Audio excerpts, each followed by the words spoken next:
Alrighty, y'all. So we are about 3/4 of the way through our walk here. Day 4. Doing cardio today. We lifted yesterday, and man, tell you what, it is fucking brisk out here. It is like 48 degrees. Didn't really decide to check the weather before I left. I knew it was going to be a little cold today because it's overcast. It's supposed to rain later. Freaking, it sucks, man, being in Cape Cod in the early springtime, because it's still cold, even though you'd expect it to be nice already. So that's definitely a drawback. Overall, the summertime's real nice out here. But yeah, we're haven't weighed in yet this morning. Gonna weigh in before I hop in the dry sauna. Day 1, I was at 210.2. Gonna see if I go up, go down, stay the same this week. I'm just kind of counting some calories to kind of see where I'm falling at, and then next week we'll start making adjustments for get us down into a deficit so we can start leaning up. I do feel not necessarily lighter, but I woke up this morning and put my shorts on. Definitely felt a little leaner. So not that, I'm anywhere near lean. Pretty chunky. But just feel a little smaller today. So that's always nice, whether we are or not. It's always good to feel that way. But just about back to the house. So here in a little while, I'll catch back up with you guys. So today, before we go ahead and do core and the dry sauna, I've actually got to go ahead and move this recumbent bike and the dry sauna actually out of my gym shed here. The bike's going to go in the house, the sauna's going to go down into the basement, where I can use that down there, because I've got a little surprise. I ordered a new piece of equipment, so here in a week or so, we'll be doing a video on that thing when it shows up, why I ordered it, and what it is. And we'll go ahead and review the assembly process of it and how I actually like using it. So, little side mission first today. I had a version of like a Russian twist sit-up V-up type of thing. So I'm going to go ahead and grab my 15-pounder here. Find where I kind of want to be balanced at on the bench. Pick my feet up, set back with the weight on my chest, and just rotate back and forth. You're really going to feel all of your core muscles working here to keep you kind of balanced and hold your legs out. You're really not focused too much on the twisting portion. Just kind of shoulders up and down just past center, back and forth,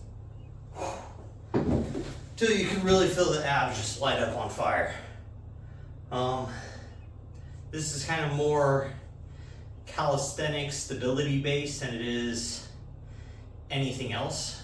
I like to do it just to get a little more like stabilization and helps my core kind of work on keeping, how to explain it,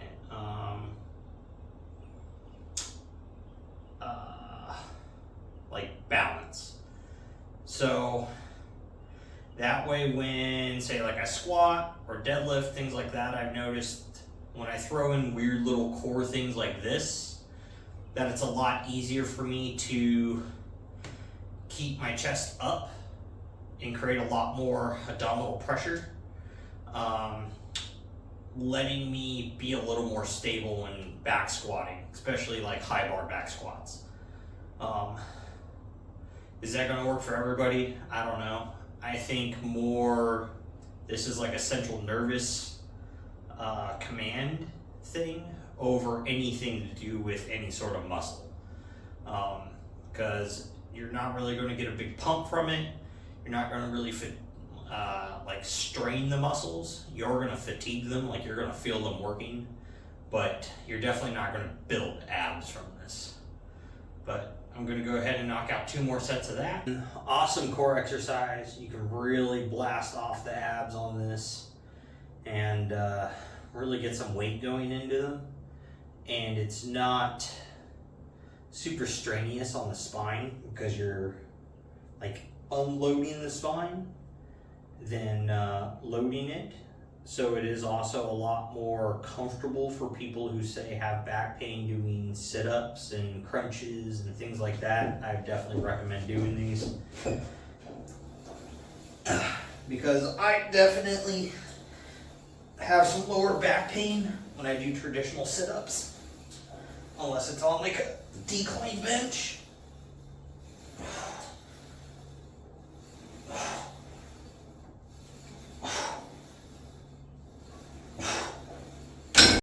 Alrighty, y'all. Well, we've been in the dry sauna now for about 30-ish minutes or so, I think is what it says up there. Like 32 minutes. So, got a decent sweat going. Cooking along in here. Went ahead and we got this thing moved down in the basement to make room for the new piece of equipment I went ahead and ordered up. You guys will be seeing that later on. Then we'll go ahead and do a little review on setup and the way it functions. We'll see if it's a good piece of equipment, or at least say satisfactory for like a home gym. It's definitely not like a commercial unit or nothing high end by any means. Oh, but yeah, so ordered up something to help with some leg training. We got a leg day coming up tomorrow. It's legs and shoulders. It's a pretty hard and intensive day. Unfortunately, it's got squats in it. Never been a big fan of squats. Previously, squats have always given me some lower back troubles. Why? Not a clue. I've been able to get up to squatting 230 pounds for 3x3s. Strength-wise, it's never felt weird. It doesn't feel unstable, but the next day, man, my back is sore. Which is kind of funny. It doesn't make sense because my lower back is never sore after, say, if I just have deadlifts programmed in, which previously I've gotten up to the point of doing 2 sets for 2 at 465 on deadlifts. Both of those previous weights were like 10 years ago. It was like 25 then, and was down at a body weight of 180 pounds. Now, it's 10 years later, definitely don't weigh 180 anymore. I weighed in today. I'm 210 even, so I'm down a quarter pound. That could just be body water necessarily. So I'm not really going to say I'm down any weight, confirmable weight per se. So we're just going to say we're still 210. Calories have been fairly high for the last 4 days, reviewing that. They've been up around 2,200-ish, 2,300. So, that's probably right around where my maintenance level is. So it makes sense. I haven't really gone up, haven't really gone down. So that's a good thing, though. That means we know where our starting point is, and how much of a deficit we should be shooting to get into to start dropping, preferably a pound a week. That's also going to start happening too with doing cardio every other day and consecutively lifting. Because, progress doesn't happen obviously in 4 days. The biggest thing to making progress, even though people don't want to hear it, is consistency. if you're not working out all of the time, like, I mean, I'm not saying, you have to work out 7 days a week. Like, that is taxing on the body, and you'll actually do more harm than good in the long run. Especially if you're not someone who really works out. And if you are someone who really works out and, you're really pushing your fucking workouts and you're natural, there's no way you're going to be able to train 7 days a week. You're going to toast your body in like 2 months. It'll be cooked. Everything's going to hurt. You're not going to recover, and you're going to get weaker and look worse. Even if someone's enhanced, the ability to train 7 days a week at a high level is rare and not common. Now, if you're enhanced, you definitely could be training 7 days a week, depending upon how you have your split worked out. As long as definitely the programming isn't overlapping too many large lifts, like back to back to back to back. In my opinion, you at that point would be able to definitely probably work out 7 days a week at a fairly high level. But you are at some point still going to run into a point of like you just hurt. You're sore, you're tired, and your body's just not going to be ready to push it as hard as you normally are without some rest days. So keep that in mind. You can definitely work out every other day, and in my opinion, basically almost never overtrain. Even if you're doing like a full body split. So if you work out your entire body one day, and then have a rest day, or like a cardio day, and then you work out your entire body again, I don't see it as able to really overwork just about anything at that point. Unless say you're like starting your workout with like shoulder presses or something, which you're never going to end up doing. You're going to start with your heaviest, hardest workouts, and then work into the easier stuff as you progress through your workout.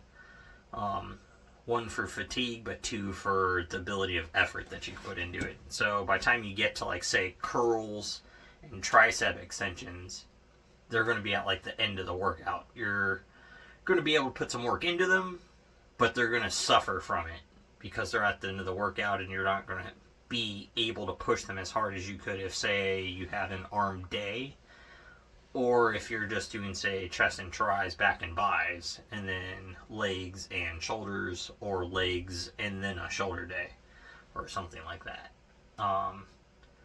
So training splits are definitely very important when you're going to look at the aspect of recovery and how often you want to go to the gym and what your overall goals are. If you're just trying to be fitter and just lose some weight, you can do a full body workout every other day and have a cardio day in between each one, and probably basically do that forever, especially if it's like calisthenics or something, to where you're not really beating the body down during your workouts. I mean, this is all more or less my opinion and the way I've helped other people set up a training program and to which they've had progress doing. So if you think you can overtrain by doing that, you either have one real crazy work ethic and you have a bunch of caffeine, or you're just real special and have the ability to outwork anybody ever on the planet, and I hope you go pro. So that's kind of where I see that at.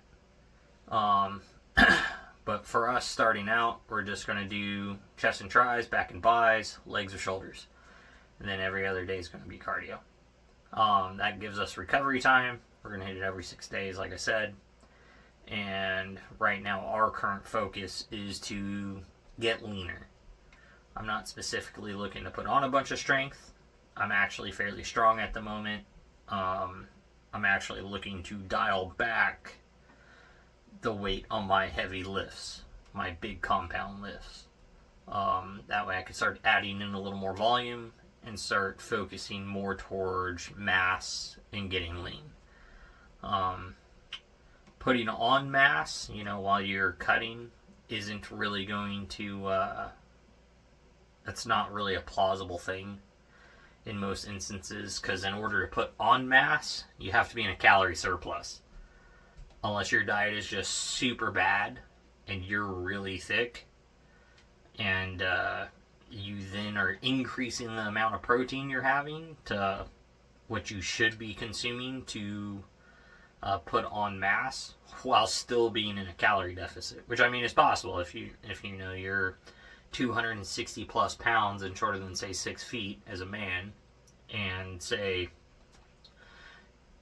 220 pounds, 200 pounds, and shorter than 5'8" as a woman, you have a lot of room to go, and you could be in a pretty large deficit while supporting building muscle.